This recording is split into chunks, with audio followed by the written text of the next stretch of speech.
Hey YouTube, this is Brendan with Cusack Prep, and in this video we're going to be discussing how to figure out the domain of a rational function. So what is a rational function? A rational function is anything that has x in the denominator of a fraction, for the most part. So let's say we have something like the equation y equals 3 over x plus 7.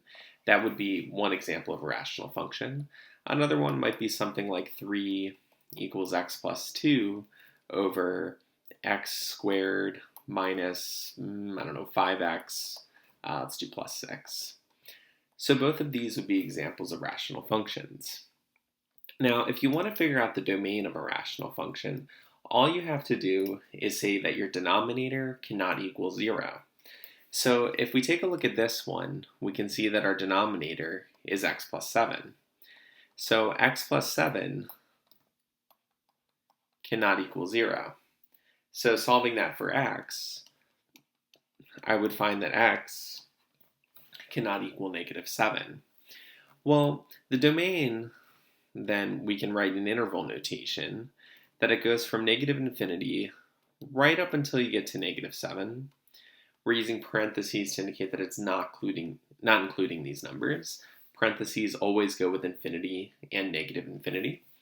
So it goes from -infinity to -7, but does not include -7. And then it continues onward from -7 up to infinity. And that's it. That would be the domain of that problem.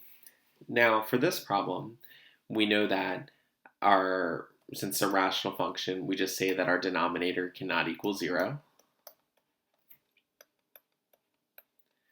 So factoring this, I would come up with x minus 3 times x minus 2. Remember, two numbers that multiply to 6 and add to -5 cannot equal 0. And so this would tell me that x cannot equal 2 or 3. So what this would look like in interval notation is that x can go from -infinity to 2. It can go from 2 to 3. And it can go from 3 to infinity.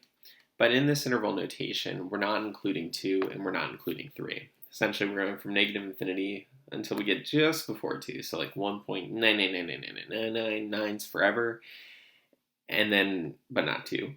And then we go to 2.0000 forever, and then a 1 at the end, all the way up to 3, but not including 3, and then once again from 3 to infinity. And that's how you determine the domain of a rational function. Thank you for watching.